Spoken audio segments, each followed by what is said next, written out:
శ్రీవారి భక్తులను TTD EO Dharmareddy అనేక ఇబ్బందులకు గురి చేశాడని, ధర్మారెడ్డి లాంటి దుర్మార్గుణ్ణి జగన్ పెంచి పోషించాడని బీజేపీ నేత నవీన్ కుమార్ రెడ్డి ఆరోపించారు. గతంలో వైవి సుబ్బారెడ్డి, ధర్మారెడ్డి వేల కోట్ల రూపాయలను దుర్వినియోగం చేశారని, వాటిని వెలికి తీస్తామని అన్నారు. ఈరోజు రాత్రి ధర్మారెడ్డి అమెరికాకు పారిపోతున్నారని తెలిపారు. ఆయన్ని తప్పకుండా అడ్డుకుంటామని, ఫ్యామిలీ వారిని అడ్డుకొని జ్యుడిషియల్ వ్యవస్థల్ని మేనేజ్ చేశారని తెలిపారు. టీటీడీ ఏఈఓ బాలాజీని ఈవో కార్యాలయంలో అధికారులను విచారించాలన్నారు.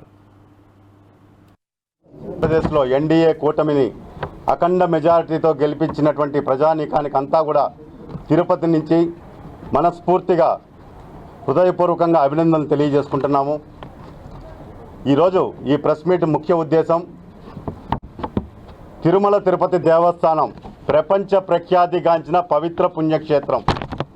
ఈ 5 సంవత్సరాల పాలనలో ధర్మారెడ్డి చేసిన పాపాలు జగన్మోహన్ రెడ్డికి శాపంగా మారింది.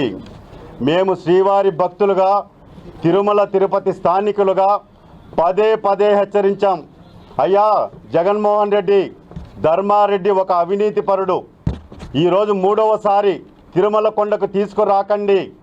అతని గతంలో కూడా అతని ట్రాక్ రికార్డ్ చూస్తే కేవలం శ్రీవారి సేవా టికెట్లని సినిమా టికెట్ల లాగా అమ్ముకొని పారిశ్రామికవేత్తలకి ఆ రోజు ఆర్జితం కుంభకోణం కేసులో ప్రధాన నిందితుడిగా ఉండి తప్పించుకొని అమాయకుల్ని బలిపశువుల్ని చేశాడు, ఉద్యోగస్తుల్ని.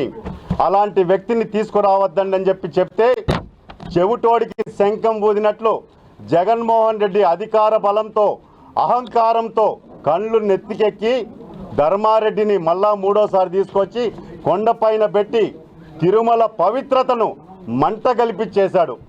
ఈరోజు మేమంతా స్థానికులంతా కూడా ఒకటే డిమాండ్ చేస్తున్నాం. తిరుమల పవిత్రత తిరిగి పూర్వ వైభవం రావాలంటే తిరుమల కొండను శుద్ధి చెయ్యాలి. పసుపు నీళ్లతో టీటీడీ ఆధ్వర్యంలో మొత్తం తిరుమల తిరుపతిని శుద్ధి చేస్తే ఆ ధర్మారెడ్డి చేసిన పాపాలన్నీ కూడా పూర్తిగా వెళ్ళిపోతాయి. ఆంధ్రప్రదేశ్లో ఎన్డీఏ కూటమిని